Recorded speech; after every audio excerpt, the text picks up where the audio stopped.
My husband, Joseph Coleman, falls from the third floor, shatters both legs, and even injures what men fear losing most. I don't rush him to the nearest hospital. Instead, I drive him to a hospital 2,000 miles away. In my previous life, Joseph jumped on purpose so the hospital intern he dotes on, Kimberly Parker, could secure a permanent spot by operating on him. He refused the capable surgeons nearby and insisted I take him to the hospital where Kimberly works, just so she can treat him. I turned him down because Kimberly is an untrained intern who got in through connections and has no surgical experience. Joseph had slapped me hard across the face. I just want to use my injury to help Kim go permanent. Why are you being so petty? He was dead set on Kimberly treating him. I worried the delay would ruin his legs, so I asked his mother, Diane Lowe, to talk sense into him. But what I never expected was Kimberly jumping from the hospital building when she failed her probation. Meanwhile, Joseph is treated in time, and both legs are spared. On the day he's discharged, I come smiling to take him home, but he runs me down with his car and kills me as I collapse on the floor, choking on blood. I ask him why. He looks at me like I'm something stuck to his shoe. If you hadn't stopped me from helping Kimberly go permanent, she never would have died. When I open my eyes again, I'm back on the day Joseph falls and breaks his legs. Chapter Nora, why are you just standing there? My leg is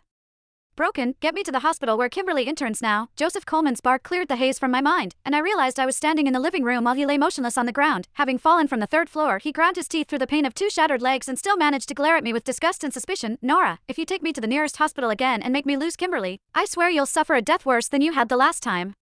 Those words cleared away the last of my doubt. I had come back to life, and at that same moment, Joseph came back too. In my previous life, Joseph was one of my admirers. He once saved me from a fire, and I married him out of gratitude. I poured my parents' inheritance into his startup and supported his dream until he became the CEO everyone praised. When he clocked out, I stayed at the office drafting deck after deck until midnight. When his mother, Diane Lowe, needed surgery, I did the bedside care myself and never handed a single task to anyone else. I spent everything I had on our family and on his career, and yet, all that work was lost to one favor for his childhood sweetheart, Kimberly Parker, who wanted her internship made permanent. In my previous life, I hadn't sent Joseph to Kimberly's hospital as he insisted. As a result, Kimberly failed her probation and jumped from a building. He blamed me for not taking him to her care. Then, in his rage, he took the wheel and mowed me down, leaving me to die on the road. What a joke. I gave him devotion and got a bloody death in return. He wanted Kimberly to operate, didn't he? Fine, this time, I would give him exactly what he asked for. I wanted to see if his legs would still have any chance of being saved after nearly 2,000 miles on the road. Nora, take me to the hospital where Kimberly works. She's waiting. Don't forget what will happen if you don't do as I say. Afraid I might defy him, he bared his teeth and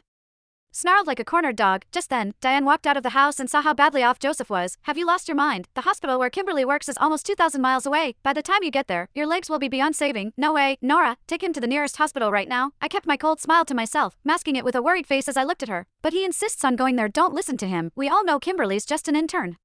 What surgery could she possibly handle? Nora, stop standing there and get Joseph to the nearest hospital. I'm not going. Joseph shot back. If you don't take me to the hospital where Kimberly works, I'll die right here in front of you. Seeing Diane hold her ground only made him dig in deeper. He glared at both of us, his eyes full of vicious warning. I let the corner of my mouth curl with the smallest hint of mockery, then sighed as if I had no choice. All right, Diane, we'll do it his way.